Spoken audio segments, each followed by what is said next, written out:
One, big one. Tua Tagovailoa. He's got back problems, he's got ankle problems, he's questionable for tomorrow night's game against Cincinnati. Now, the betting market thinks he's not going to play because the line opened Cincinnati -2. Now it's Cincinnati -4, which means that there is some confidence he's not going to play. So, what are you doing with Tua? Well, the nice thing here is that you can wait to see. What I'm doing with Tua is I'm waiting to see if he's active or not. It's the first game of the week, Jay. Sure. See, this is how this works. You know, like it's helpful actually, because if he is inactive, then you know what I'm going to do? I'm going to move him out of my lineup. Yeah, you can do that. I'm going to move him out of my lineup, kind of and I will find another option. I will ideally slide it into my IR spot and creating a roster spot where I can go pick up a quarterback. And we'll talk about some quarterbacks later in the show that are out there in leagues that we think are viable streamers this week, including Marcus Mariota. Of your beloved Atlanta Falcons. My dear, sweet dirty birds. They're at home against a Browns defense that's 18th against the pass. So that's a guy that I think is a viable potential streamer this week. So at any rate, something to think about there. So we'll go through and we'll talk about that in a little bit. But if he doesn't play, Teddy Bridgewater, does that impact what you're thinking about Tyreek Hill, Jalen Waddle, etc.? It does in terms of, I think, potentially betting. It does in terms of DFS if you're playing a one-game slate. But I think for fantasy football purposes, no. You're still starting Tyreek Hill. You're still starting Jalen Waddle because each of those guys has the ability to catch a bubble screen from Teddy Bridgewater and run 80 yards to a touchdown. Check down Teddy. Look, Teddy, you're not going to have the big plays that you did under Tua if Bridgewater's under center, obviously. Right, to your point, one of the most conservative quarterbacks in the NFL, and Teddy Bridgewater, check down Teddy. But having said that, and it's a short week, right? You don't love this, and the game's in Cincinnati, so they're traveling on a short week. None of that is ideal. Having said that, Teddy Bridgewater's fine.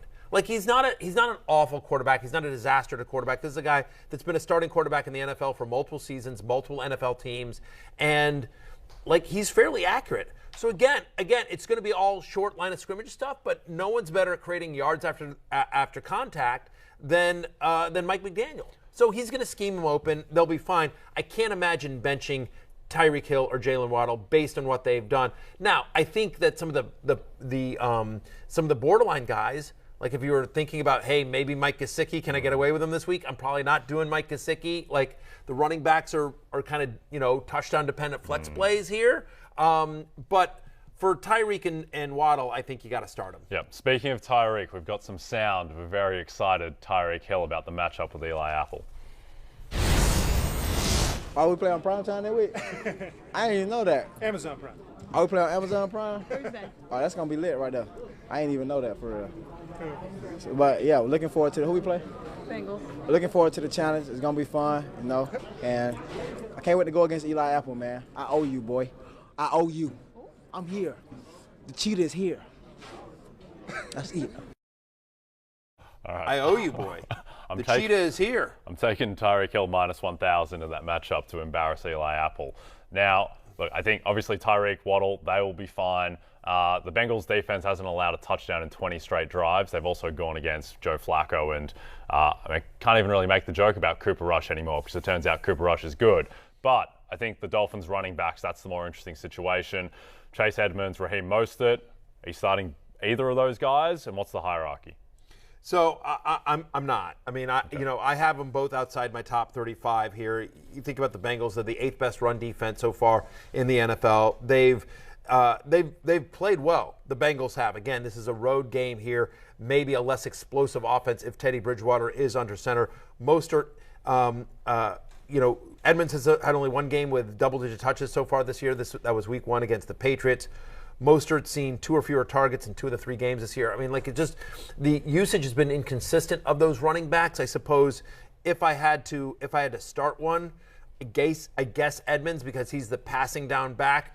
Bengals are favored. Yep. We expect, again, Bridgewater, check down Teddy. Maybe he throws it a little bit more to Edmonds. He's more the passing down back, although they do like Mostert in that role somewhat as well. But again, 2 or fewer targets in 2 of the 3 games this season for Raheem Mostert. So both outside my top 35. I think they're sort of hope for a touchdown flexes. Yep, that makes sense. It does tend to be trending Mostert a little bit in terms of the snap count. Sure. He outsnapped him 24-19, outsnapping Edmonds, that is. Just a weird game against Buffalo where the Miami offense was just never on the field. And Right. Josh Allen was throwing 60 times, so I'm not sure you can really read too much into that for anything. But Right. Edmonds did get the goal line carry and converted that, which, Yep. Again, we think Mostert's the goal line back, and that's not how it played out. So, yes. I mean, the question is, am I starting either of them confidently on Thursday night? The answer is no. Yep. Now, Joe Mixon, a little bit of an injury doubt over him. Still think that he will go. You're stashing Samaje Perine, right? I am. So there's a weird thing in Yahoo, and I'll be honest with you, I don't like this. Okay. I'm not in favor of this rule. I think the Yahoo people should clean this up. But it's there, and so as long as the loophole exists, we might as well take advantage of it. And the fact of the matter is that you can waive a player, as long as you don't start him, you can waive a player at any time. So in other words, you could, if you had Joe Mixon on your roster, you could pick up Samaje Perine. He's on your bench. Assuming if Joe Mixon is inactive for Thursday night, great. You've got Samaje Perine, you start him. Perine has been effective when he has filled in for Mixon. But assuming Mixon's active, okay, great. I'm gonna roll with Joe Mixon. I've got Perine on my bench. Assuming Mixon makes it through the game Thursday night healthy, then on Friday you literally can drop Perine from your bench, even though he's played. This is a weird thing on Yahoo. Even though he's played, you can actually drop Perine, and now you have an empty roster spot. If you play on another platform, that is not allowed. But I still would do that.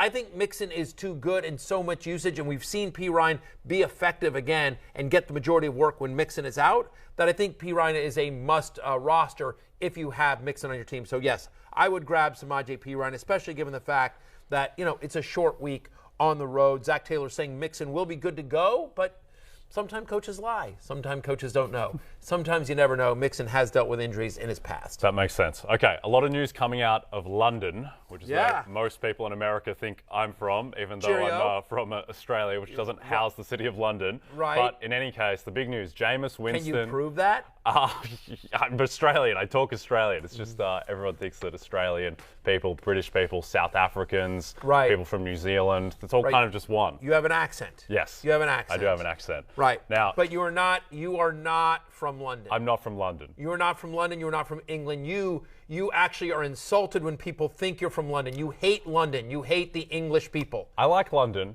I'm okay with the English people. I'm not insulted.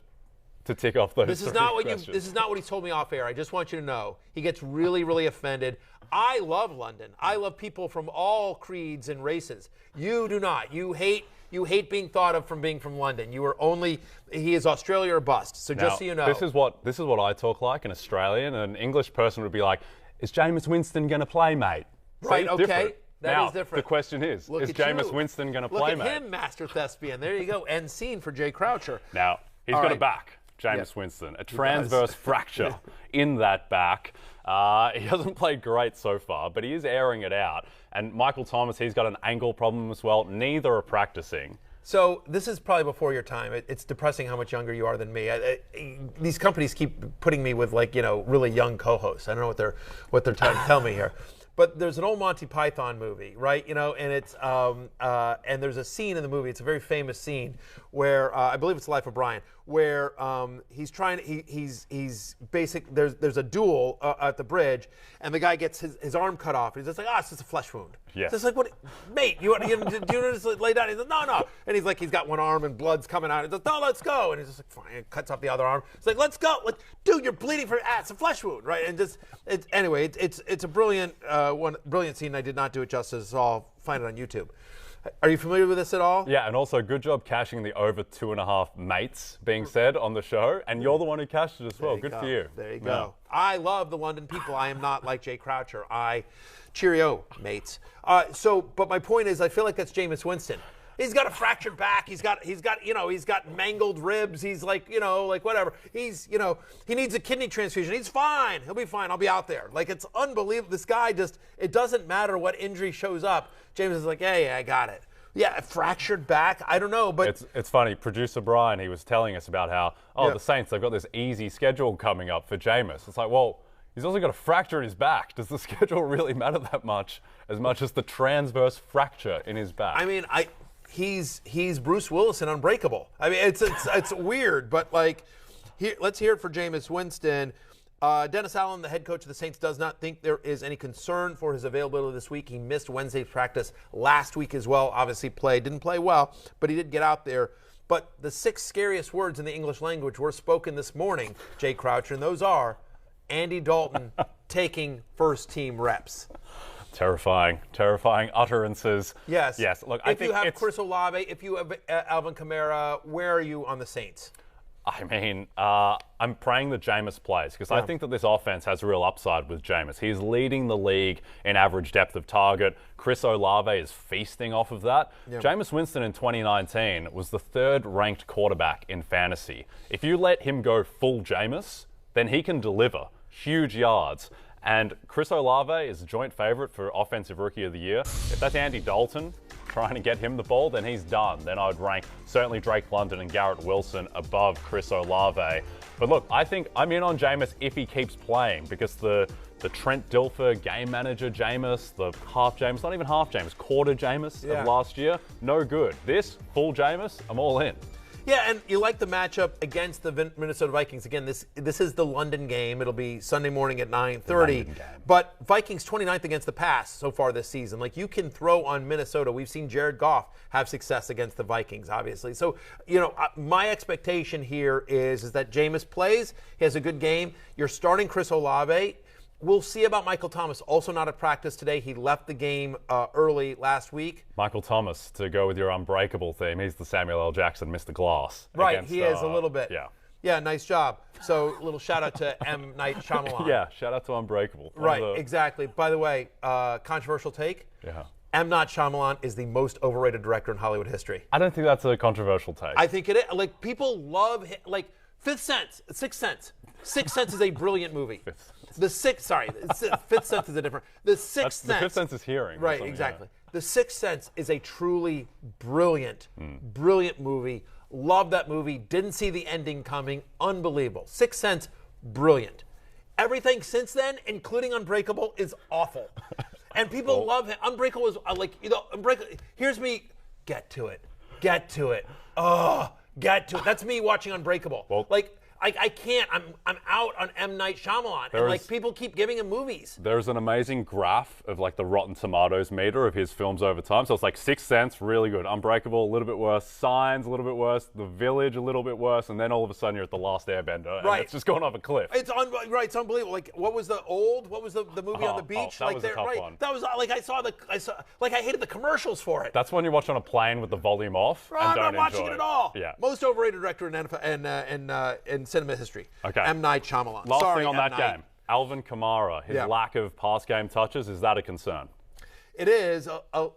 It is somewhat. I think we have too small a sample size, though, right? Because we've had 2 games. He missed. Actually, we have a game and a half. He left week 1 a little bit early. He didn't play in week 2. Then week 3. Obviously, that is a concern. I have to believe, though, that we have seen Alvin Kamara be successful fantasy-wise with Jameis Winston under center. He's been better with Jameis than he has been with Taysom Hill or any of the other quarterbacks that they've sort of rolled out there in the post-Drew Brees era. So I'm not concerned just yet. He's too talented. That's too big a part of his game for them to be. If we go another week or 2 without it, then you're like, oh boy. But yes, I'm still starting Olave this week. I have him as wide receiver 23. I still think Jameis Winston is a viable streamer. By the way, can we just real quickly, they want me to get to Zach Wilson. We'll do this in a second. But just real quickly, flash up Jameis Winston's upcoming schedule. If you can do this for me, because his upcoming schedule is actually really, really nice. Jameis Winston, if you think about what's coming up for the Saints, obviously Minnesota this week. And then after that, Seattle, home to Cincinnati, at Arizona, home to Vegas, home to the Baltimore secondary, which apparently is just terrible again, at Pittsburgh. It's as good as it gets. I do think so. So my guess is, again, if you're sitting there sifting through quarterbacks and trying to play, quarterback roulette, I do think Jameis Winston, starting this week, is a viable streamer. Real quickly, speaking of a viable streamer, Zach Wilson announced by head coach Robert Saleh today that he is medically cleared to play. Right? So he is medically cleared to play. That is for the NFL, not necessarily for moms. The fact here. is that Good delivery. I appreciate Daniel that. Day-Berry. I'm just going to keep moving on here. Think about what Joe Flacco has done. Joe Flacco so far, QB 21, QB 6, QB 32, had a bad game last week, but was fantasy viable the first 2 weeks, and he's had at least 44 pass attempts in every game this season. I think that's the most important thing. Zach Wilson's going to be chucking the ball a lot, so I do think that if you think there's anything there with Zach Wilson as a fantasy viable quarterback, maybe worth picking up, especially if you're in a somewhat deeper league. They're playing the Steelers, to your point, who are a bottom 10 pass defense so far this year. Worth noting that from weeks 1 through 7 last year, when Zach Wilson played, Elijah Moore was wide receiver 91. It'll be interesting to see if we can get Elijah Moore off the schneid or if this continues to be Garrett Wilson's offense from a passing perspective. Be a little bit worried about Garrett Wilson. Not that I think he's going to be bad or anything, just because Flacco is clearly locked onto him and he's just getting all the targets, and we have this established, albeit small, track record of Garrett Wilson being the guy in a Joe Flacco passing offense. And now it's just different. It might be the same, but it might be worse as well. And so I think there's a little bit of uncertainty, but you still have to start Garrett Wilson every week at this point. And at least Elijah Moore, this might be a path to him getting, even though it was bad with Zach Wilson, it's something different for him too in a positive sense. Last thing here for me on the Rotoworld headlines is that Dak Prescott on his Week 4 return says, "Nah, probably not." This is a quote. But Week 5 against the Rams, that's the one I'm looking at. Now, Mike McCarthy said, "I do not have a timeline for when he will start throwing." But in fairness, Mike McCarthy doesn't know a lot about what's going on with his team. Like he's just trying to find the keys to the locker room. Like, you know, I mean, let's be clear.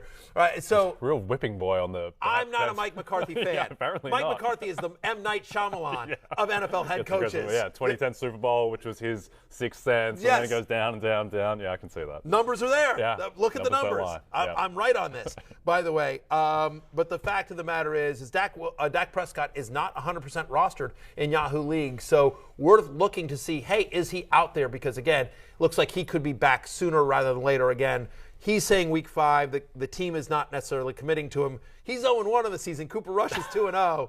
We'll see, although I think Cooper Rush gets his first loss of the season when my Commanders take charge. 3-point dogs. I like it. Yeah, I think exactly. They take command. Did I sell that well enough? On fire in segment 1. There they go. Exactly. One thing with Dak Prescott, Yes, after he got injured against the Patriots in Week 6 last year when he did the calf, he wasn't really good in the last 2 months of the season. Obviously didn't have a good Week 1 this year against an amazing Tampa Bay defense. But look, you have to pick up Dak Prescott. You have to start Dak Prescott. I just wouldn't be expecting him necessarily to be a top 10 quarterback from the jump. Yeah, I mean, look, after returning from one game from injury last season, weeks 9 through 18, he was quarterback 8 in points per game, which is fine, right? I mean, and that's basically where I ranked him in the preseason. He's a lower tier QB1. Yep.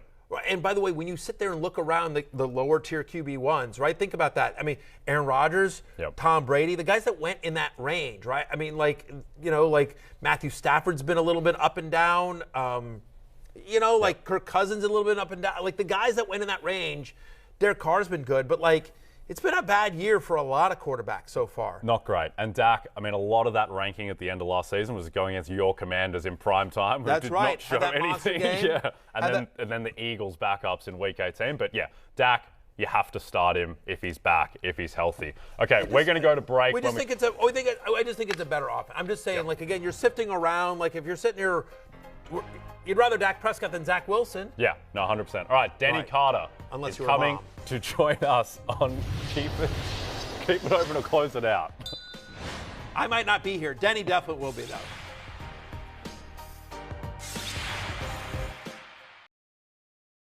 Hi, I'm Mike Tirico, and thanks for watching. Make sure to hit subscribe for the latest news and highlights from NBC Sports.